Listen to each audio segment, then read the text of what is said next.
Good evening and welcome to today's webinar. My name is Anna and I'm with the New Mexico Small Business Development Center. Today we have Eddy Mindlin joining us, who is a SCORE mentor and outreach coordinator. Eddy is an author, public speaker, and sales coach, and will be presenting 3 steps to attracting and retaining customers. If you wouldn't, thank you, Eddy. We'll be using the Q&A function to take questions and welcome attendee participation. So don't hesitate to ask us any questions you may have. We'll answer those at the end of the webinar. And the upcoming slide here features some COVID-19 business resource links, which I won't go over in detail, as we'll send you a copy of the presentation at the end of the webinar. And go ahead and proceed to the next one. Thank you so much. Please visit our website at nmsbdc.org to view our upcoming no-cost webinars or to sign up for our no-cost counseling services. I'll also send a follow-up email to you with this information. Thank you so much for joining us. And without further ado, I'll hand it over to you, Eddy. Thanks, Anna, and good to see you tonight, Anna.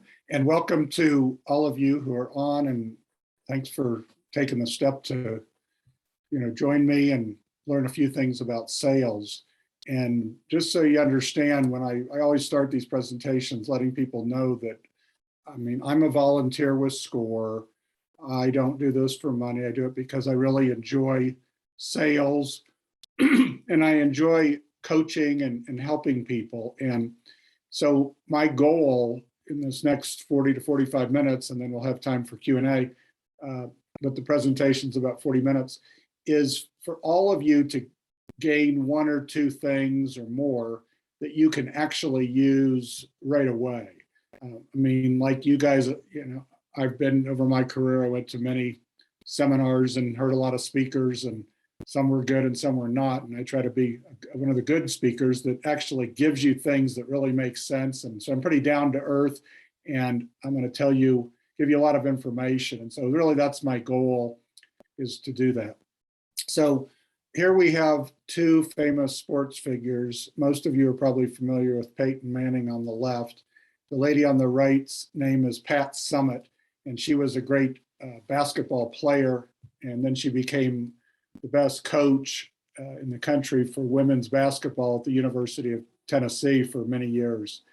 And the reason I put sports figures on here is because sales is so much like sports. And in my coaching and my world, I try to use analogies that people can understand and make it very simple for you guys. So like Anna said, I'm an author, and in my book, I have quotes from Peyton Manning and also from Pat Summitt. And so I want to read one from each of them to you. So Peyton said, "I never left the field feeling I could have done more to prepare, and that gives me peace of mind." So obviously Peyton was a fantastic quarterback and won the majority of his games, but when he lost, he knew that he had done everything he possibly could. He was totally prepared. And the same thing goes with sales, which I'm going to talk about in a little bit. And then Pat Summitt, the quote I love that she says is, "Most people get excited about the games. I have to get excited about practice because that's my classroom." So she knows that practice, practice, practice. Obviously, both of these people and all great athletes know how important it is to practice and prepare. And literally, it's the exact same thing in sales. And most people in sales, they just kind of wing it, is what I've found. And so I'm going to talk to you guys a little bit more specific about how to practice and how to prepare. And by doing that, I'm going to talk about the art of selling. And so there is an art to selling, and I'm going to tell you the way I view the art of selling. And just like there's an art to being a great athlete, a great dancer, a great movie star, whatever, there's an art to all of these things. And all of these people that make tons of money, if you look around the country, everybody that's very wealthy, that makes a lot of money every year, they all have coaches. So why is that? And they also have ongoing relationships with their coach. They constantly get coaching because they cannot see what they're doing wrong by themselves. We all need coaches. We all need mentors.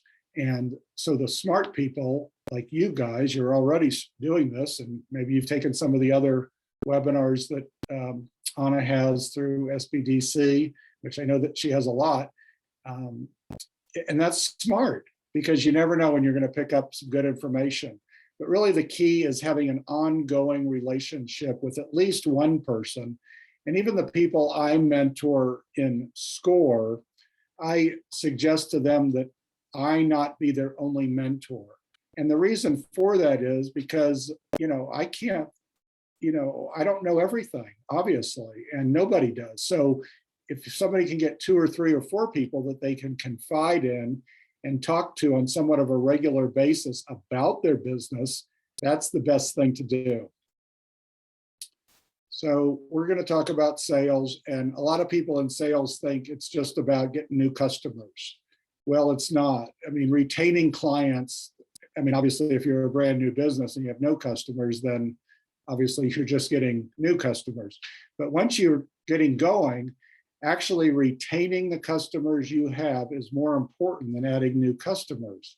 And one of the reasons is it takes a lot of energy, physical energy, mental energy, and probably money to get new clients.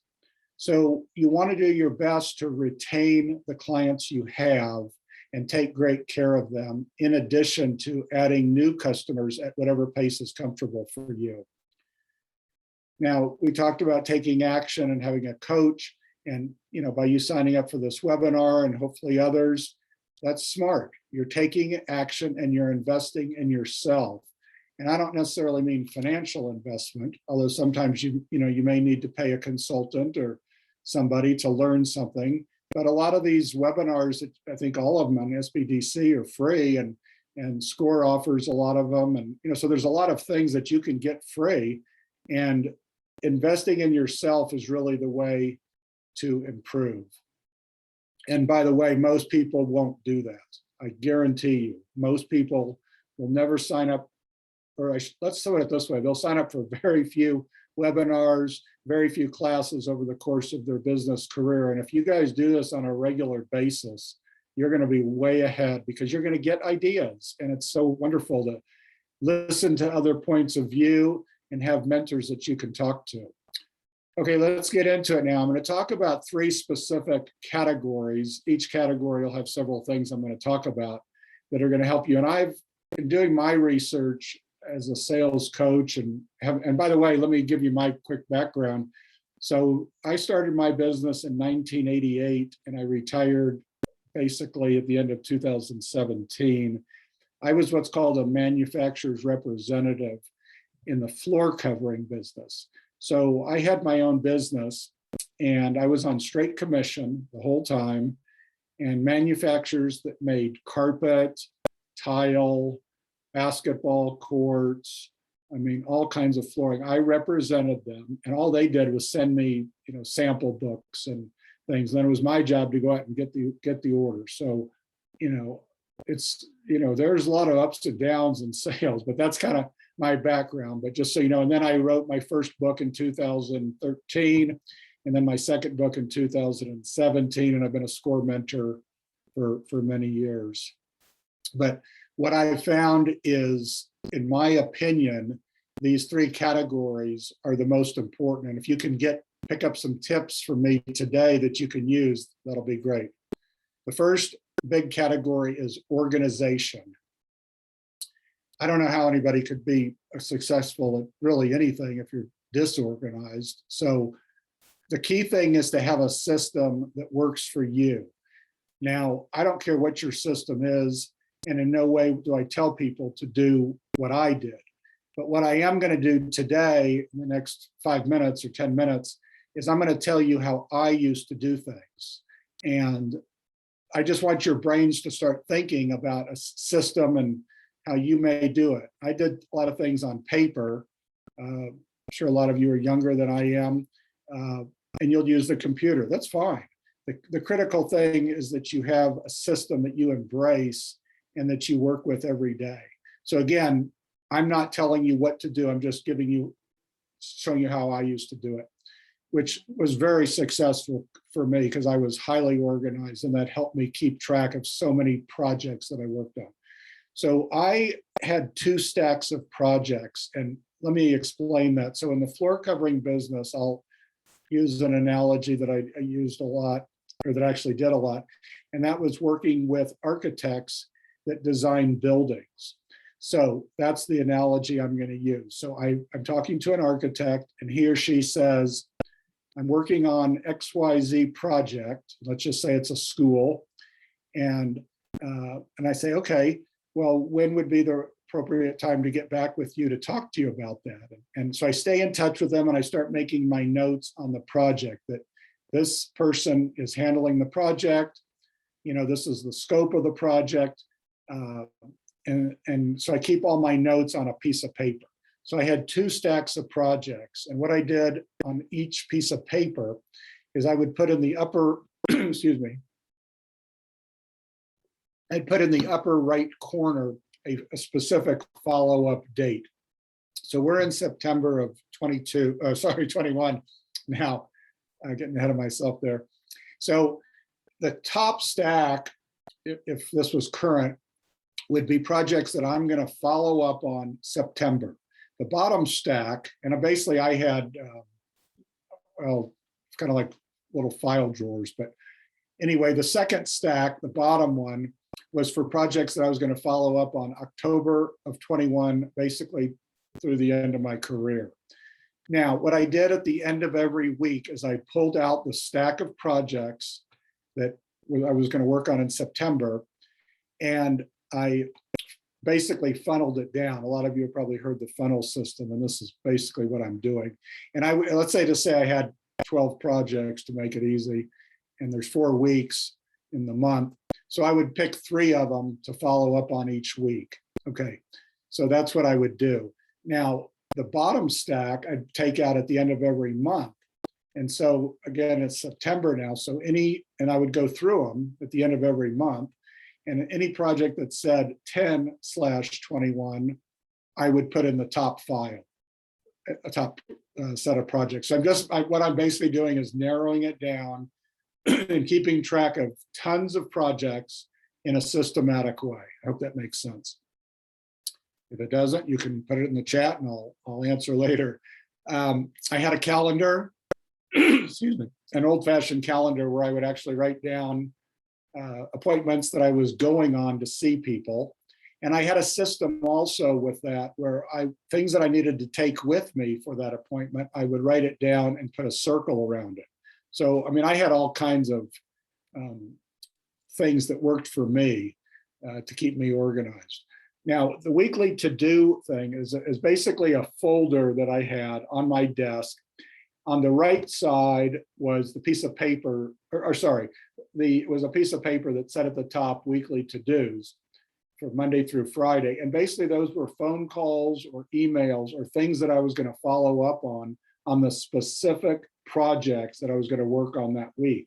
Now, on the left side of that were the corresponding pieces of paper that I was talking about that had the details. So for example, the right side might say, call Jack or call Mary regarding XYZ school project. And then on the left, on the piece of paper with all the details, I'd have all my notes. So I knew what I was going to ask the person about. And that's kind of the way I ran my life. And it was extremely well organized and it worked well. I had a database, basically keeping track of everybody's phone numbers and all kinds of information. And names are so important, and any details, and I'll get to this later too when I talk about another topic, but in the database, the more you know about somebody, the better it is. And I don't mean just that project, but about their life or, hobbies they have, those kinds of things. And I would keep all that in the database. I learned at a very young age to plan at night or on the weekends. And I did that regularly because during the day, you've got to know what you're doing. But unfortunately, most people don't do that. Like I said, most people will never do hardly any of these things. So if you do some of them, you're going to be way ahead. So try to plan at night or on the weekend so that every morning when you come into your office, wherever that is, you know exactly what you're going to be doing. I had an ABC list, which was basically prioritizing customers. Now, the A list was not necessarily the biggest clients. Some of them were, but some of them were not. And this is a very important point I want each of you to understand, is the A clients, I had a wonderful relationship with them, a business relationship of trust and respect. And that's the critical thing. So we all know in sales, a lot of prospects, clients, they don't care about you, they don't care about me. They just want to order something and get it done, and they don't care about us. And that's just the truth. But if you can have an ongoing relationship with these A clients where you respect them, you appreciate their business, and on the other side of it, they respect you. Now that's hard to find, it really is. But you can get some of those relationships where they appreciate you as a professional salesperson, a professional business owner, whatever, and your business grows together. And they don't shop you to death. They're not looking just for the cheapest price. They want good service, which we're going to talk about in a little bit later. Now, the B clients are good clients, but you just don't quite have that wonderful trust and feeling towards each other. But you do want to try to move those B clients to A clients. Now, the C clients are usually what I call transactional clients, which means they're lots of times just, maybe you have one sale a year, or they're just not as important. Now, the last thing I want to tell you about this is I discussed with many of my clients, not all of them, but a lot of them, where they stood, or I should say where I stood with them. So let me just give you an example. So if someone was a B client, I would say to them, I have clients listed A, B, and C, and you're one of my B clients, and I want to work together with you so that you can become one of my A clients. And what can I do? And you never say to a client, hey, I want you to order more so you'll be important to me. That's not good. So what you do is you say, what can I do as your salesperson to do a better job with you so that we can be more important to each other? Now, you have to pick and choose who you're going to have that conversation with, because some people don't care. The point is, it's nice to have it, and so everybody knows where you stand, and letting them know that you want to do more business with them, and you put it on yourself. What can I do to make our relationship better so that we're more important to each other? All these things I really talked about are being efficient and getting things done in a timely manner, because most people in life are not efficient. Now, I'll get to this later too, but so I'm highly efficient. There's a lot of things I'm terrible at, but I'm a good salesperson. I'm highly efficient. I'm organized, and that helped me make a good living.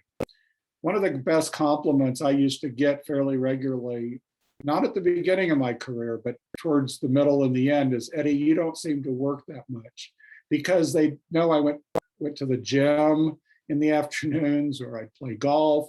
It's because I had a fine-tuned machine, a system that worked so well that my hit ratio on the projects I worked on was very high. And that's what I want for each of you guys. The next topic is follow-up, which is critical, and you'll see it goes really hand in hand with being organized. One of the big mistakes I've made, and if I haven't mentioned this, I want to say this, that I've made many, many mistakes. And one of my goals is for you to make less mistakes than I made. Seriously, that's kind of why I do this, because sales can be kind of confusing. So I used to just kind of guess when people wanted me to get back with them. But follow-up is really critical, because you've got to stay in touch with people over and over and over again. And so the best way to find out when they want you to get back with them is just to ask them, when would you like me to follow up with you? And the reason that's good is because then you lessen the chance of irritating somebody by calling too soon or not calling in time, and then they get upset with you. So I'll go back to my situation with the architect. So they're designing a building. Well, it takes time to design a building. whether it's a remodel or a new building. And of course, picking out the flooring is one of the last things they do. So they may say to me, Eddie, get back with me in 6 months. Okay, that's fine. So what I learned is that, and this is kind of a silly statement, but 6 months is going to be here in 6 months. So I had something to look forward to 6 months from now to follow up with person A regarding project B. And when I followed up with them at that time, I mean, they got to know this, but at first they were like, wow, yeah, you really did do what I asked you to do. And I appreciate that. So it builds, and that's the art of selling, is you're doing what they asked. And most salespeople, again, will never do this. So again, if you do what I tell a lot of my ongoing clients is I can pretty much get anybody into the top 10% of sales in their category or, the city where they live or whatever. The final 10% is pretty tough, kind of like anything else. But stay in touch with everyone. And that's why the database is so important and having the follow-up pieces of paper. And what I mean by everyone is even if you don't think they're ever going to buy from you, but maybe they're a good source of leads. So maybe they know a ton of people that, if you're selling cars, whatever, they know a ton of people in the city or the community where you live. And if you stay in touch with them, they will put you in touch with other people. You always want to be one step ahead of the client. And I'll give you an example on this too. It has to do with carpeting. So if a customer has ordered carpet, and it's supposed to be here this coming Friday, and I do my homework, which I usually did, and I would check on it at the beginning of the week or the week before. And sometimes, there's manufacturing problems, there's shipping problems. Well, no one wants bad news, but I can tell you that it's better to tell them up front than to wait until the day they're expecting their delivery and then tell them, oh, sorry, it's delayed. Then they're going to be really mad at you or me. So try to anticipate what the client wants and what you're supposed to get for them. And remember that you are a small part of what they do on a daily basis, most likely. In other words, if they're a purchasing agent or whatever it is you're selling, the product or service, they're not thinking about, you all the time, most likely. And if you can be proactive and you be the one to call them and keep them informed, that's great. Because if a customer has to call you to find out what's going on with their order or, hey, you were supposed to get me this stuff, that's not good. Again, all these things we're talking about is be prepared, know what you're going to talk about. And that's why like the piece of paper that I talked about where you keep track of all these things is know what you've talked about, on today when you met with the client. And then as time goes on and you're getting ready for that next appointment next month or in 3 months, when things come up, write them down so that you know exactly what you're going to talk about next time. Most of you are familiar with the 80-20 rule, which is that 80% of your business is going to come from 20% of your clients, which is pretty true universally. That doesn't mean to discount the others, but you're going to have, again, that's where like those A clients and B clients come in. Now, I also want to tell you about the 20-80 rule, which I've found in my career and coaching people over a period of time, is that 80% of what salespeople do is not effective. Now, that's a pretty big number. So I highly suggest that whatever you're selling, the product you're promoting or the service, is think about what you're doing and ask people, have a mentor, ask your clients, whatever, make a list of the things you do and find out, are these things really effective or am I just wasting my time? Because you will find that, and everybody does this. I did it too. I wasted some time and I figured out, quit doing this, Eddie, you're wasting your time. I want to tell you about a big project that I sold by staying in touch. And the second point on this slide is stay in touch with everyone. So there was an architect that I had worked with for approximately 10 years. And I had done a couple small projects with him, but nothing significant. And then all of a sudden he called me up and he said, Eddie, I have a client, I'm going to remodel their whole building. It's a pretty sizable building and I'd like you to handle all the flooring. And I thought, oh my God, this is great. So I ended up with the whole project. I did a good job. I got paid. Everything worked well. the client got a fair price, I made a good profit. But the reason I got the order, and this is what I want you to know, is I stayed in touch over a long period of time. And what does that do? It builds trust. And there's statistics that people will never, on a big ticket item like carpet or cars or whatever, your computers, you have to build the trust, and it takes 5 times seeing somebody. Now with COVID, things have changed, but on average 5 times, because people won't trust you. So stay in touch with everybody. The next topic is psychology of selling, which I've always find fascinating. Number 1 is work on yourself, and that is not easy to do. And again, most people will never do it. We all know that, whether it's business or personal situations, people don't work on themselves. They think everything is somebody else's fault, so they don't work on themselves. So figure out what you do that's good, what you do that's bad. Work with friends, family, mentors, whatever, so that you can improve. Now, second is you have to figure out quickly the psychology of each client. And let me give you a specific example on that. So I would walk into this one particular architect, and she was pretty busy most of the time. And so a lot of the times I'd go in, she'd take me into the conference room, and she wouldn't sit down. Well, I figured out right away, she's going to be polite with me, but she's not going to, shoot the breeze with me. She wants to find out, the information I have, and she wants me to get out of there because she's got things to do.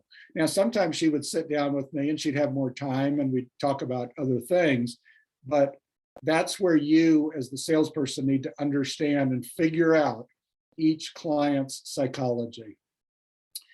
Part of the things I've worked on, and I want to share with you, is how much do you talk? Do you talk too loud? Do you interrupt people? Are you smiling? And let's talk about smiling for a second, because when somebody smiles, even on the telephone, the other person can tell if that person is smiling. So try to work on your smile. It doesn't have to be a big smile. I call it the 10% smile, just a little smile, but it helps you relax, and people know when you're smiling and they want to work with somebody that can smile. Be aware of your body movements. Eye contact is really important when you're listening to somebody. We all listen and we hear things every day. I should say we hear things all the time, but how often do we really listen to the details of what's going on and what somebody is saying and the emotion that somebody puts into what they're saying? So listening and hearing are really similar, but they're also different. So try to be a really good listener. I love this, that the best listeners are the most well-liked in our society. Now, I'm naturally a talker, so this was not easy for me in my sales career. I, talk too much sometimes. So I really had to work on being a better listener. And a lot of the great salespeople are not big talkers. They're quieter people. They keep their mouths shut. They listen, and people love to talk about themselves. So if somebody's talking about themselves and you're a really good listener, they view you as interesting, even though they're not learning anything about you, which I think is interesting, but they like you because you're listening to them and they are feeling appreciated. And that's what our customers want. Try to listen without the intent to respond. We are not TV reporters. We're not, on-air personalities where we're, conducting an interview. If there's some dead space and some quiet in between one person talking and the other, that's okay. I know it's awkward, but it's okay. So do your best to try to listen and really absorb what the person is saying without the intent for a comeback or a response. Taking notes has really been good for me for a lot of reasons. One of them, it helps me be quiet and it helps me listen. And also it helps me remember for the next time what I want to talk to the person about. Or if they tell me something about their family or a dog or a trip they've been on or whatever, I'll write it down because we can kind of have something in common and talk about that. So taking notes is really a good thing. And again, it shows to the other person that you care about them because you are writing down things that they say. Now I say I need a helper, I don't really need a helper, so don't worry about that. But in a live presentation, I do have somebody come up to the front of the room, and so I'll describe this. So I'm at the front of the room giving my talk, and I ask one of you to come up, and I ask you to stand 10 feet from me and face me. And then I say, let's pretend that we work at the same office building and we're greeting each other in the morning. So we are going to walk by each other. So the first time we walk towards each other and we both just say hi or good morning or something like that. And then I say, okay, let's do this again. And so we walk towards each other and they say hi. And I go like this. I say, hey, good morning. You know, how are you? I know you were out sick last week or you had a family problem. Tell me how it's going. And what that does in a relationship, in a business relationship and personal too, is it shows somebody that I really care about them, how they're doing. And so that's another thing that goes along with the psychology is the client or the prospect says, wow, you know, Eddie, or, you know, you guys really cares about me. And that's pretty unique in sales. Now we're going to talk about communication a little bit, which is part of psychology. And then we'll go to questions and answers, or I'll finish up here. And this is fascinating that 55% of all communication is nonverbal. That's, I mean, every time I read this, it's amazing. 38% is the tone of voice, which I always need to work on. And only 7% is the words we say. So people get an idea of what you're all about and what I'm all about, mostly by our nonverbal communication. So we really have to work on that. You know, how much do we move our hands and our legs? And, you know, are we calm? And then the tone of our voice. I mean, are we smiling a little bit? Do we seem nervous? Are we going too fast? Only 7% of the words. So these are specific things I've learned. I've learned to talk softer because I'm an outgoing person, and in my career, dealing with architects and things like that, as a whole, you know, they're quieter people, which is fine, you know, and they design buildings and they don't want to, you know, loud, crazy salesperson, you know, walking in and bugging them. So it's kind of a scary thing for them. So you have to know your audience and go at their pace. I used to click my pen. I don't do that very much anymore. And then back to taking notes, which I've learned to do. The words "please tell me" in communication are powerful. Anytime you want to know something about somebody you meet, whether it's business or personal or whatever, if I were to say to any of you, and by the way, I added the words "will you" to this, so now it's "will you please tell me." If I said to any of you, "will you please tell me about your life?" most of you, I don't think any of you would get upset with that. I'm not asking anything personal, and you'll tell me whatever you want to tell me. And it's the same thing with business. If I say to an architect, "will you please tell me about the projects that you're working on, you know, that maybe we could work on together that could involve some of my flooring?" Well, I'm not asking anything, you know, I'm not asking how much money he's making or the name of his customers or anything like that. So, and I promise you, I do this all the time on emails, text, with my family, is I say, "will you please tell me?" It's just a nice way of asking for information from somebody else. And words are so important. The words "so that" or the word "because," when you're summing up your sales pitch or getting ready to try to close and get an order, that will help you state the benefit.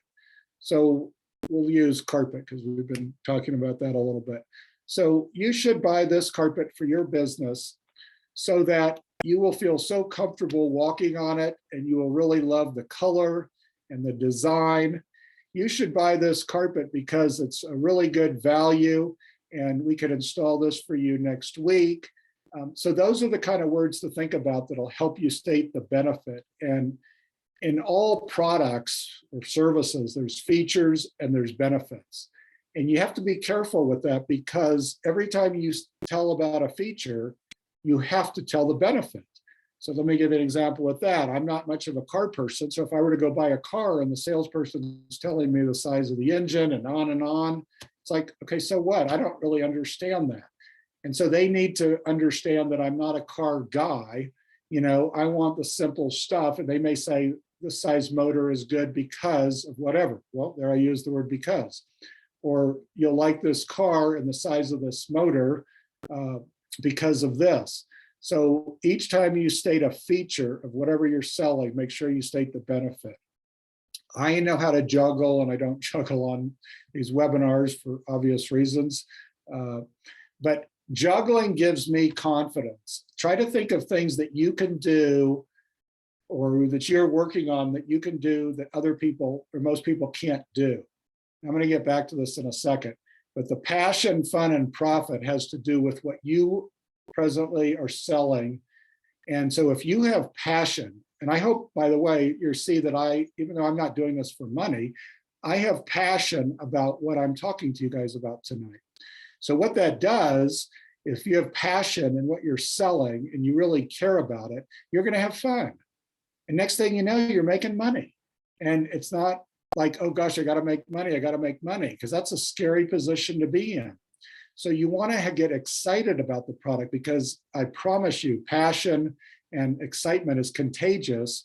And most of your prospects are going to say, wow, he or she really likes this product and is excited about it, and they're going to pay better attention to you.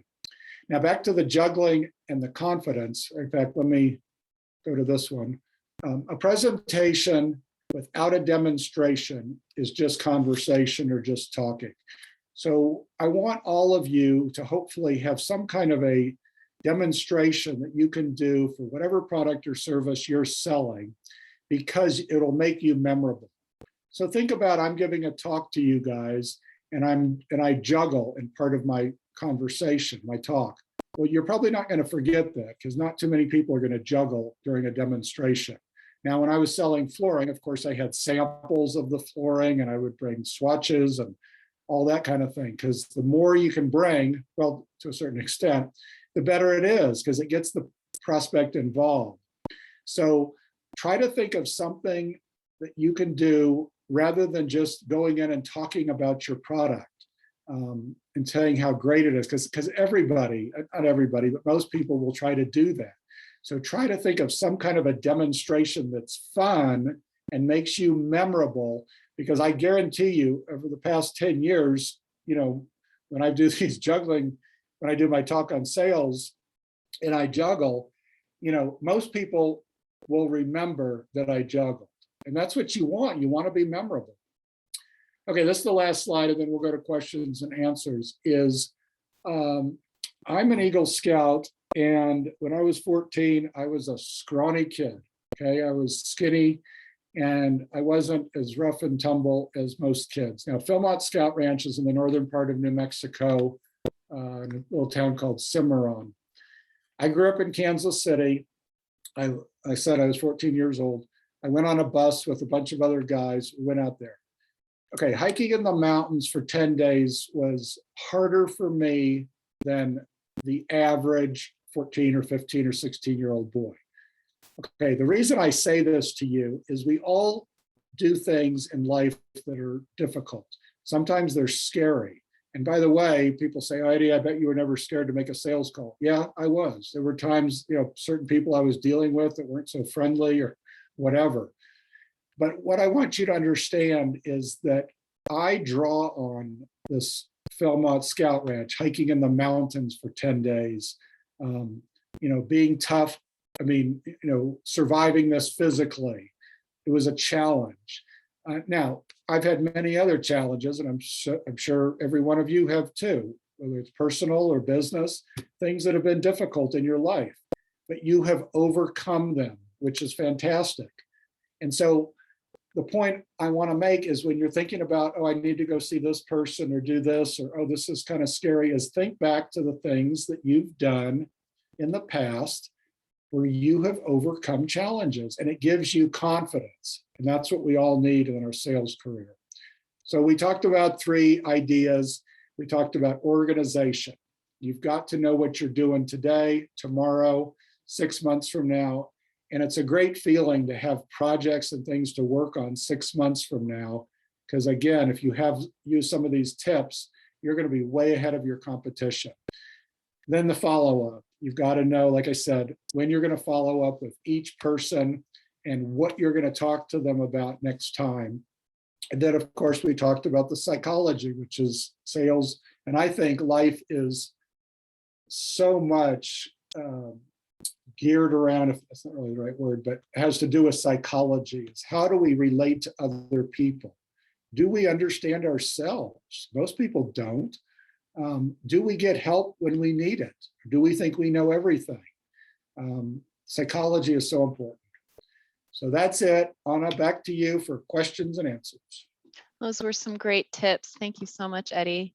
Appreciate them all. I don't see anything in the Q&A. If anyone has any questions, definitely don't be shy. We love questions. And in the meantime, I wanted to also let you know that there is a cold calling handout that Eddy provided us with. I'm going to go ahead and send that through to you via email later today or tomorrow, but I'll chat it through as well now if you want to take a look at it. And that brings me to a question. Do you have some additional advice on or tips on cold calling for us? Yeah, thanks for bringing that up, Anna. So yeah, you'll each get this. I wrote a white paper several years ago. I think it's 4 pages on cold calling, because that's one of the things that comes up a lot in my sales coaching is people are, and understandably, it can be a scary thing. So let me quickly tell you broadly how this works. And I'll use 2 scenarios, one for people that are making outside sales calls on other businesses. And then the other one is for people that, let's say, work in a retail store or people come to you. So when you're making a cold call, to me, it's fun because it's a challenge and whatever. I totally understand that it's scary for most people, but here's the deal. When you walk into a building, dentist office, lawyer's office, a restaurant, I don't care, whatever you're selling, or could be walking into a retail store. Your only objective is to talk to the person that greets you. That is it, period. You're not trying to sell anything. You're not taking any brochures, nothing. And most people, if you can simplify that or see it that way, it'll help you a lot. So here's what you do in an office setting. So I walk into a building and I'm a carpet flooring salesperson. So I walk into, let's just say it's a church. Okay.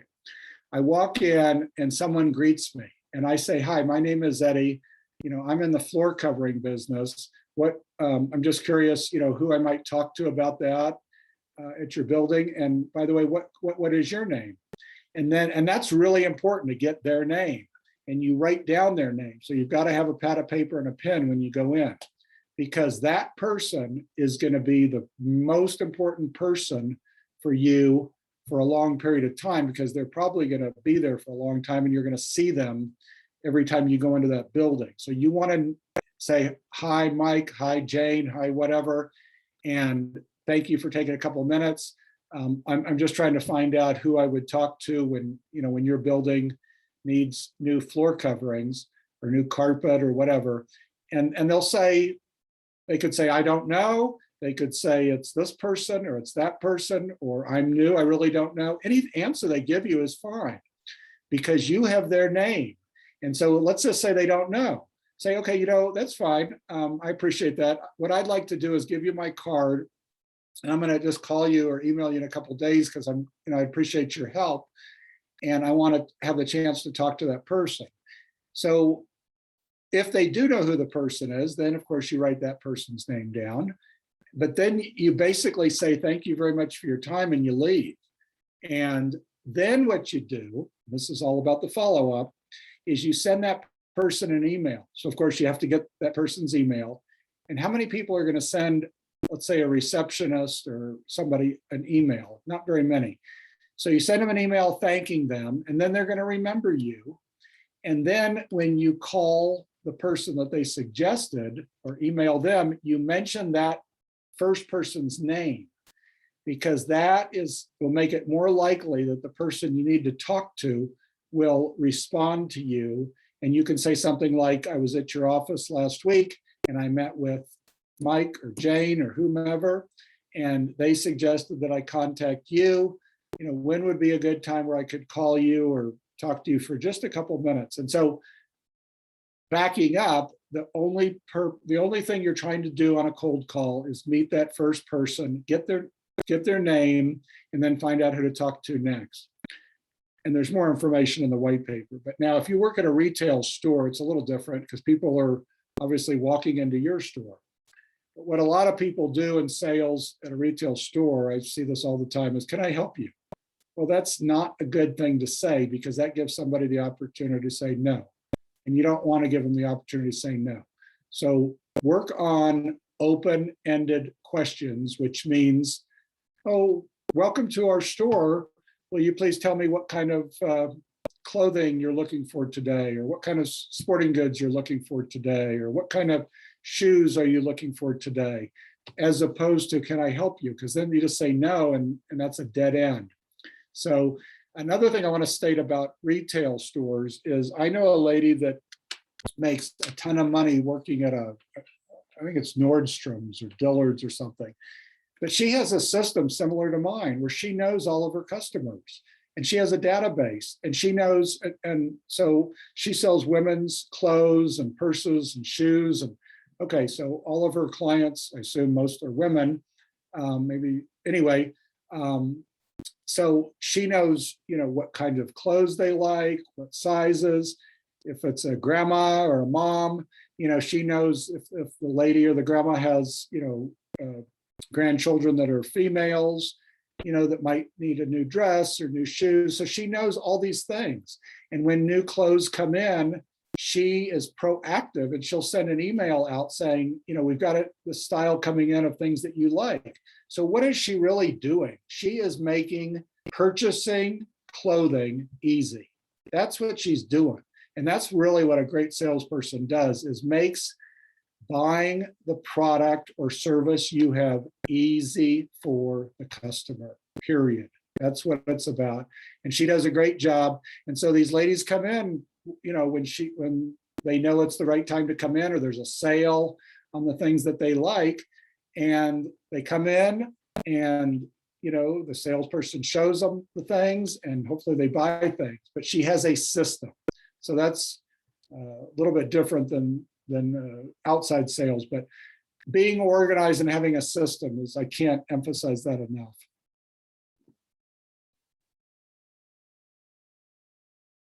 Are you still there? Yes, thank you so Okay, much good. for that. Yeah, I really like that bit about asking open-ended questions to encourage, engagement. I think that was really great. So thank you for that. And Oh, I'm yeah. not seeing anything in the Q&A, so we can go ahead and proceed with the next part of the Oh, sure. presentation, which I think is going to Okay. be our resource pages, unless you have another page there. Okay, excellent. Yeah, we just want to let you know that we have 19 centers within New Mexico, including a procurement technical assistance center, an international business accelerator, and a technical commercialization accelerator program. And the New Mexico SBDC is here to help you during any stage of your business. So please don't hesitate to reach out to us.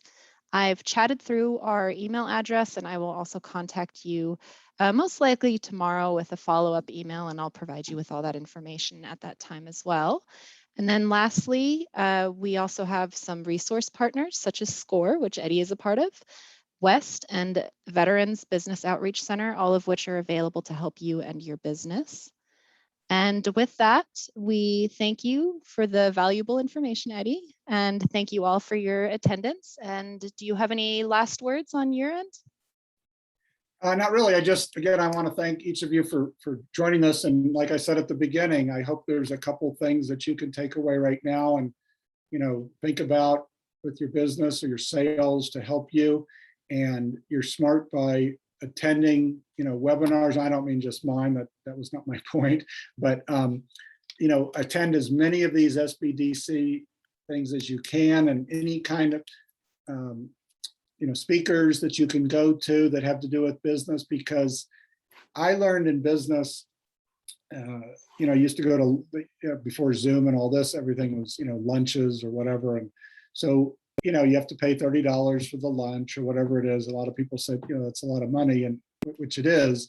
But if you get one pointer of something that you can use that can help you, and that's where, again, that's what's so important. And I think I talked about that, is having, several mentors, and always have your ears open and your eyes open to learning new things and thinking about things a little bit differently. That's going to help you in your business, because as we all know, things are changing all the time with technology, and the way salespeople work today is totally different than in 1988 when I started. So and I can tell you this too, that the people that do the best are the people that are what we call the learners. They're always wanting to learn new ideas, new things. So I really suggest that every year you attend as many webinars and that type of thing as you possibly can. Thanks so much, Eddy, for all of the valuable information, and thank you again for your attendance. And we'll go ahead and close this webinar now. Have a wonderful weekend. Getting ahead of myself. Have a wonderful evening and week ahead. Thank you all so much. Bye-bye.